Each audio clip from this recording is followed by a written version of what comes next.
नमस्कार दोस्तों, मैं नितिन देहाती और आप देख रहे हैं हमारा डिजिटल प्लेटफॉर्म पोस्टमैन। जी दोस्तों, घोष हमेशा घोष ही रहेगा। बंगाल चुनाव में ये हुंकार भरने वाली, मंच पर काबा और हनुमान चालीसा का पाठ पढ़ने वाली सायोनी घोष के लिए आज ये कहना गलत नहीं होगा कि वो बहुत ही सियाने थी। हो भी क्यों ना, क्योंकि सियासत में कुर्सी के लिए कुछ भी करेगा वाली कहावत यूं ही थोड़ी कही जाती है।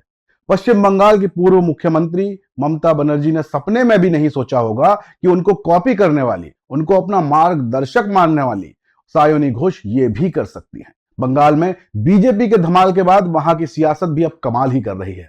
सायोनी घोष का नाम टीएमसी के उन 20 बागी सांसदों में शामिल है जो आज ममता के खिलाफ बगावत कर रहे हैं। यानी कि ममता का दौर क्या पूरा हो चुका है? मीडिया रिपोर्ट्स की माने तो 20 सांसदों का यह गुट लोकसभा में एनडीए को समर्थन करने पर विचार कर रहा है। अगर ऐसा हुआ तो सोच लीजिए ममता ने इतने सालों में क्या कमाया। इस गुट की नेता काकोली घोष ने तो यहां तक कह दिया कि वो बीजेपी में शामिल हो सकती हैं। हालांकि इसकी आधिकारिक घोषणा अभी तक नहीं हुई। अब खबर है कि जादवपुर लोकसभा सांसद सायोनी घोष भी बागी गुट में शामिल है।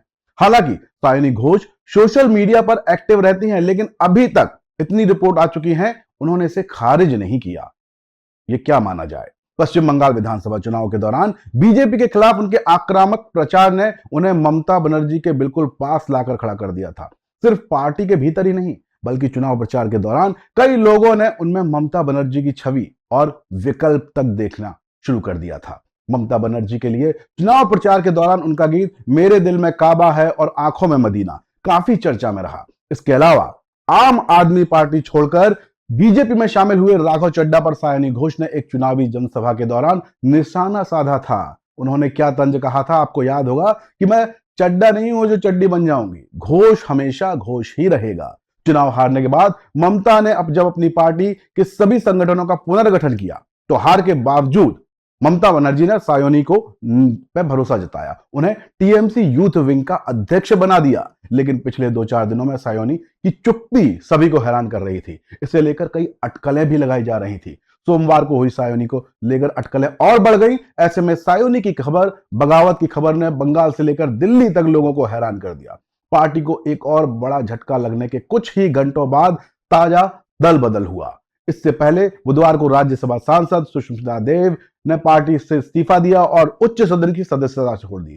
पूर्व राज्यसभा सांसद सुखेंदु शेखर रॉय के बाद एक हफ्ते में इस्तीफा देने वाली वो दूसरी सांसद बनी। इस बगावत से ठीक 24 घंटे पहले सायोनी घोष ने जादवपुर स्टेशन रोड पर बुलडोजर एक्शन की तीखी आलोचना की थी और अपनी सरकार की नीतियों को गरीबों के खिलाफ बताया था।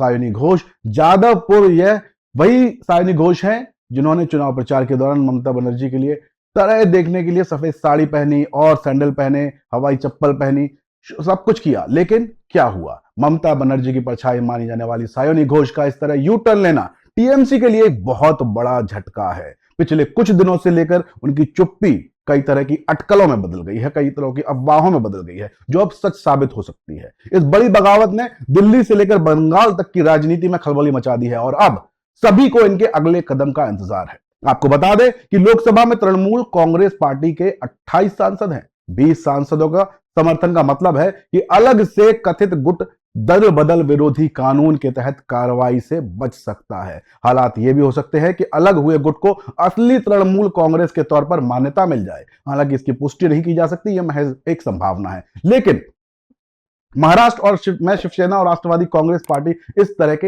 हालात देख चुके हैं। ये एग्जाम्पल है जब अलग हुए गुट को ही मूल पार्टी के तौर पर मान्यता मिल गई। अब अगर ऐसा ही हो तो ममता की खास कहलाने वाली सायोनी ही ममता की सियासत को मिट्टी में मिलाने वाली साबित हो जाएंगी। लेकिन क्या यह होगा? इस पर सबकी निगाहें टिकी हुई हैं। अपडेट के लिए आप बने रहिए हमारे साथ। चैनल को लाइक और सब्सक्राइब करना ना भूलें, क्योंकि पोस्टमैन लाता है सत्य का संदेश केवल आपके पास। जय हिंद, जय भारत।